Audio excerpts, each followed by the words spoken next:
नमस्ते नमस्कार, क्या हाल चाल, कैसे हैं आप सभी प्यारे साथी। और उम्मीद है सभी अच्छे होंगे। सुपर टेट के लिए आपकी जो हम करंट अफेयर्स की प्रतिदिन क्लास चलाते हैं, तो आज हम आपके लिए 14 जुलाई यानी आज की हम आपको संपूर्ण करंट अफेयर्स का डिस्कशन करेंगे और बेहतर तरीके से उसके जो फैक्ट होंगे वो आप अच्छे से समझ पाएंगे। हमारा पहला प्रश्न है, प्रति व्यक्ति आय यानी पर कैपिटल इनकम की नवीनतम रैंकिंग में कौन सा भारतीय राज्य शीर्ष पर रहा है, यानी टॉप पर कौन सा रहा है। आप कहोगे भैया टॉप पर सिक्किम रहा है। अगर हम बात करते हैं सबसे नीचे कौन रहा है, तो आप कहोगे भाई सबसे नीचे, यानी अगर हम बात करते हैं नीचे सबसे रहा है बिहार। कौन रहा है? आप कहेंगे प्यारे साथी बिहार रहा है। आइए इसके बारे में कुछ फैक्ट जान लेते हैं। इस रैंकिंग में सबसे नीचे बिहार रहा है। सिक्किम से संबंधित क्या क्या तथ्य हैं जो सिक्किम से अक्सर कर एग्जाम में आपसे पूछे जाते हैं। आप कहोगे यहाँ के मुख्यमंत्री का नाम प्रेम सिंह तमांग है। भारत का सबसे कम आबादी वाला राज्य है और भारत का 100% जैविक राज्य भी कौन है? आप कहेंगे सिक्किम है। भारत का दूसरा सबसे छोटा राज्य है। एक बात याद रखना, हमने आपको एक योजना पढ़ाई थी, अम्मा दीदी बहिनी बस सेवा योजना है ना। ये गंगटोक सिक्किम में इसकी शुरुआत करी गई है। महिलाओं के लिए फ्री बस यात्रा और उसके साथ साथ जो किन्नर है यानी ट्रांसजेंडर है उनके लिए भी फ्री यात्रा की बात करी है। ऑपरेशन हिम सेतु का आरंभ सिक्किम से हुआ। देश का पहला पेपरलेस न्यायपालिका वाला जो राज्य है वो भी सिक्किम है।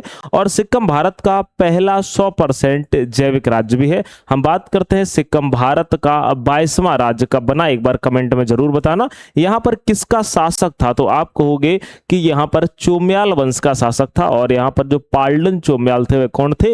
यहां के किंग थे। आइए अगला हमारा प्रश्न है, विंबलडन 2026 महिला एकल का खिताब किसने जीता है?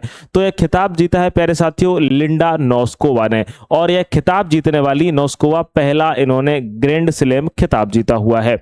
आइए अगले प्रश्न की तरफ चलते हैं। हाल ही में geological survey of India GSI ने किस स्थान पर थोरियम के भंडार की खोज करी है? अगर हम बात करते हैं कि केरल की मोनोजाइट रेतस्क में आपको थोरियम मिलता है और एग्जाम में कई बार प्रश्न बना हुआ है, लेकिन यहां पर अगर हम बात करते हैं तो गुंडलुपेट कर्नाटक में इसकी प्यारे साथियों खोज की गई है। हम बताते हैं आपको कि थोरियम मुख्य रूप से मोनोजाइट नामक खनिज में पाया जाता है और भारत में सबसे ज्यादा तमिलनाडु है, केरल है, उड़ीसा है, इनके तट पर मिलता है। ठीक है, याद रखना। अगर हम बात करते हैं जीएसआई, इसकी स्थापना 4 मार्च 1851 को हुई। इसका जो मुख्यालय है कोलकाता है। इसके डायरेक्टर जनरल का नाम है असित साहा। कलिंजर किले को राष्ट्रीय भू विरासत स्थल घोषित किया है जीएसआई ने। और जो याना गुफाएं हैं कर्नाटक में, इनको भी राष्ट्रीय भू विरासत स्थल घोषित किया है। किसने? आप कहेंगे भाई जीएसआई ने। अगला प्रश्न है, लॉर्ड्स के ऑनर्स बोर्ड पर नाम दर्ज करने वाली पहली भारतीय महिला क्रिकेटर कौन बनी हुई है? तो आप कहेंगे भैया इनका नाम है क्रांति गौड़। क्या नाम है? आप कहेंगे क्रांति गौड़। ए सही हो जाएगा। और लॉर्ड्स हैम इंग्लैंड में है, याद रख लेना जो लॉर्ड्स मैदान है, और इसे होम ऑफ क्रिकेट भी कहा जाता है। अच्छा, हमारे कुछ प्यारे साथी हैं जो हमसे बात कहते हैं कि आप जब सर पीडीएफ जब ऐप पर देते हो 99 वाले बैच में, तो वहां पर सर आंसर दे दिया करो। मैं आपको बताता हूं, आपको यहां पर आंसर मिल जाएंगे। कहां पर? यहां पर। यहां आप देखना, जब आपको हम पीडीएफ देते हैं तो यहां गोल साइड का एक आपको मिलेगा और यहां पर आपको आंसर मिल जाएंगे। एक बार आप देखिएगा, आप पूरी पीडीएफ देखते नहीं हो।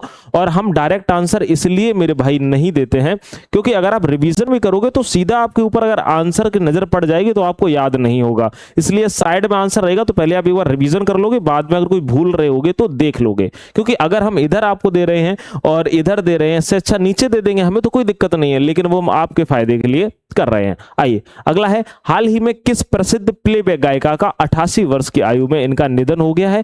और याद रख लेना एस जानकी जी का 88 वर्ष की आयु में निधन हो चुका है। हम बात करते हैं, इनको दक्षिण भारत की कोकिला और जानकी अम्मा के नाम से जाना जाता था।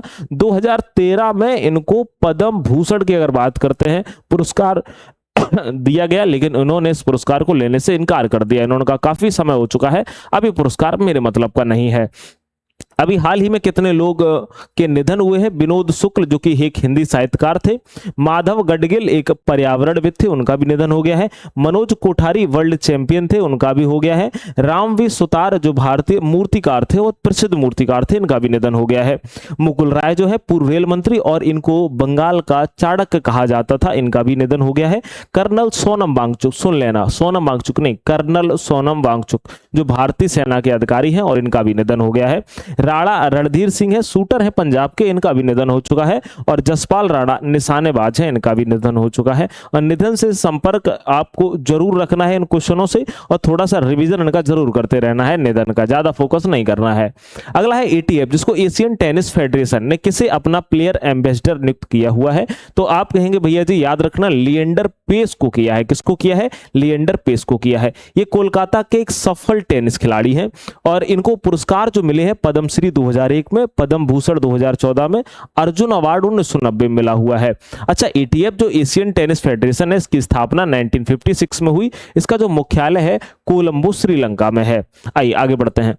हाल ही में किस राज्य की जन्म दर पहली बार प्रति हजार 10 से नीचे पहुंची है? तो आप कहेंगे भैया जी केरल की। किसकी पहुंची है? आप कहोगे भैया केरल की पहुंची है। अच्छा, केरल जो है रबर उत्पादन में शीर्ष पर है, रबर का बहुत ज्यादा उत्पादन होता है।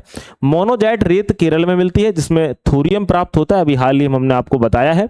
यहाँ के मुख्यमंत्री का नाम वीडी सतीशन है। और प्रियदर्शनी मुफ्त बस सेवा महिलाओं के लिए है, याद रखना, जो केरल सरकार ने शुरू करी है। भारत का पहला निजी चिकित्सालय संग्रहालय केरल में स्थापित किया जाएगा। ये म्यूजियम जो है वह किसके लिए है? जो लोग तैयारी कर रहे हैं एग्जाम की, और किसकी अगर आप कहोगे भाई मेडिकल से रिलेटेड, तो उनको दिखाने के लिए, उनको समझाने के लिए। अच्छा, दक्षिणी योजना याद रखना केरल की है, एससी एसटी महिलाओं के लिए। और आपको पता है संविधान सभा में एकमात्र एकमात्र दलित महिला थी जिनका नाम था दक्षिणी बेलायुधनी, है उनके नाम से प्रेरित है। आइए, प्रोजेक्ट जो जीत है याद रखना, वो किसने शुरुआत करी है? केरल ने शुरुआत करी। अगला प्रश्न है, किस राज्य सरकार ने सम्मान नागरिक संहिता, जिसको समान नागरिक संहिता यानी यूसीसी कानून बोलते हैं, पर चर्चा हेतु 9 सदस्यीय विशेषज्ञ समिति का गठन किया है? तो आप कहेंगे वेस्ट बंगाल ने किया है। याद रखना, यूसीसी लागू करने वाला पहला राज्य उत्तराखंड है, इसको भी आप लोग याद रखिएगा। पश्चिम बंगाल, वेस्ट बंगाल जो है वह चावल का सबसे बड़ा उत्पादक राज्य है।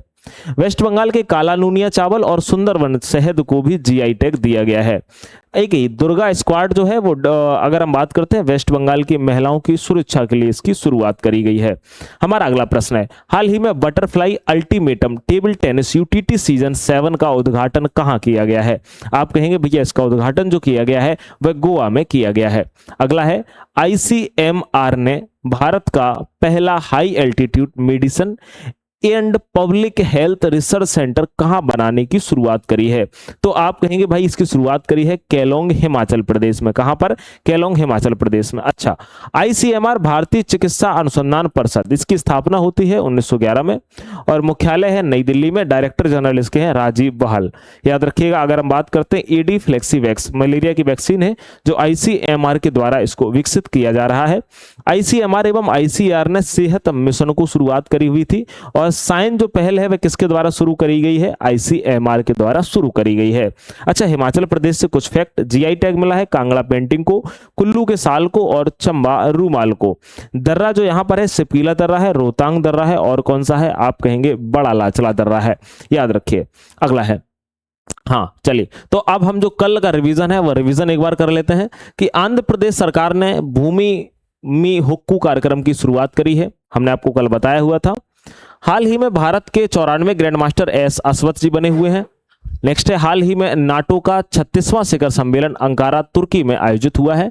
प्रधानमंत्री नरेंद्र मोदी और ऑस्ट्रेलिया के प्रधानमंत्री एंथनी अल्बनीज की मेलबर्न में तीसरी वार्षिक शिखर की बैठक होती है। नेक्स्ट है, हाल ही में 11 जुलाई को विश्व जनसंख्या दिवस मनाया गया और हाल ही में समृद्ध ग्राम परियोजना को वर्ष 2026 में WSIS अवार्ड 2026 अंतरराष्ट्रीय पुरस्कार मिला। कल हमने आपको बताया था WSIS का फुल फॉर्म क्या है, एक बार कमेंट में जरूर बताना, मुझे पता चलेगा कि आपने रिवीजन किया हुआ है। नेक्स्ट है, हाल ही में उत्तर प्रदेश में AISHE रिपोर्ट 2023-24 के अनुसार हायर एजुकेशन में सर्वाधिक नामांकन दर्ज हुआ है और सबसे कम नामांकन कहां पर दर्ज हुआ है ये भी जरूर बताइएगा। नेक्स्ट है, हाल ही में राजस्थान की 200 साल पुरानी भोजड़ियों को जीआई टैग प्राप्त हुआ है। इसी प्रकार से और रिवीजन कर लो, त्रिपुरा के सारिंदा को हुआ है, सिरसा के नु जो हरियाणा का उसको जीआई टैग प्राप्त हुआ है, असम का बिहू पोपा और कार्बी आलोंग को हुआ है, ठीक है, और पत्थर चट्टी बिहार को भी जीआई टैग प्राप्त हुआ है। नेक्स्ट है, हाल ही में राष्ट्रीय बाघ संरक्षण प्राधिकरण की 21वीं बैठक कोयम्बटूर तमिलनाडु में हुई है और हाल ही में जारी जारी WDMMA 2026 global air power ranking में भारतीय वायुसेना का स्थान जो है वह तीसरा रहा है। अब हमारा जो होमवर्क का प्रश्न है और आप लोग इसका आंसर कमेंट में जरूर देते हैं, मैं यही उम्मीद करता हूं, लाइक जरूर एक बार कर दीजिएगा, ठीक है, कि AISHE रिपोर्ट 2023-24 के अनुसार किस राज्य में उच्च शिक्षा में सर्वाधिक नामांकन हुआ है। एक बार हम इसका आप लोग कमेंट में आंसर जरूर बताइएगा। और जिन लोगों ने अभी तक 99 का बैच नहीं लिया है, मैं आपसे रिक्वेस्ट कर रहा हूं ये बैच आप जरूर ले लीजिए, क्योंकि इसके जो रिस्पॉन्स हैं बहुत पॉजिटिव आ रहे हैं। वो लोग कहते हैं कि सच में सर आपने एक अच्छा काम किया है, और हम आपको बताना चाहते हैं कि अगले मंडे से जो डेली करंट अफेयर्स है वो 5 दिन के लिए ऑफ रहेगी। तो क्या छुट्टी रहेगी? नहीं, ऐसा नहीं है कि क्लास नहीं होगी। उसमें 5 दिन में हम आपको टॉपिक वाइज जो इंपॉर्टेंट करंट अफेयर्स है वो आपको करवाने वाले हैं, और 6वें दिन जो 5 दिन की पुरानी करंट अफेयर्स है वो आपको हम करवाने वाले हैं। इसीलिए हम पहले से ही आपको सारी की सारी जानकारी दे रहे हैं, ठीक है, और डेली बता देंगे जब तक वह क्लास मंडे नहीं आ जाएगा, ठीक है। इसमें क्या है, आपको 50+ टॉपिक मिलेंगे, और उसके साथ साथ जनवरी से लेकर जुलाई तक की संपूर्ण करंट अफेयर्स मिलेगी, और उसके जो 2025 में कुछ इंपॉर्टेंट फैक्ट हैं जिनकी आने की संभावना है, जो स्टैटिक जीके के फॉर्मेट में आ सकते हैं, वो भी आपको मिलने वाले हैं। तो याद रखना भाई, 99 आप लोग ये जरूर ज्वाइन कर लेना, यह बैच आपके लिए बहुत बेहतर रहने वाला है। और अगर आपने तैयारी शुरू कर दी है बेहतर तरीके से, तो आप संकल्प बैच जरूर ले लीजिएगा। हाँ, फीस ज्यादा है, बिल्कुल है, मैं सभी में कह देता हूँ, स्टूडेंट हमसे यही कह रहे हैं फीस ज्यादा है भाई, बहुत मेहनत लगती है डीएलएड का कंटेंट छांटने में, एनसीईआरटी के लिए, लूसेंट सबसे छांटने में, क्योंकि मेरा एक ही लक्ष्य है, अब की बार आपको संकल्प बैच के थ्रू हम पास करवा दें और हमारे जो साथी हैं वो भी पास हो जाएं, ठीक है, एक अच्छा सिलेक्शन मिल जाए। तो अगर आपको उसके लिए जो 1499 फीस ज्यादा अगर लग रही हो, तो आपको जहां सस्ती लगे भाई आप बिल्कुल देख सकते हैं, आप स्वतंत्र हैं, आपको स्वतंत्रता है, बिल्कुल सीधी सी बात है, हमने आपको मौलिक अधिकार भी पढ़ाए हुए थे।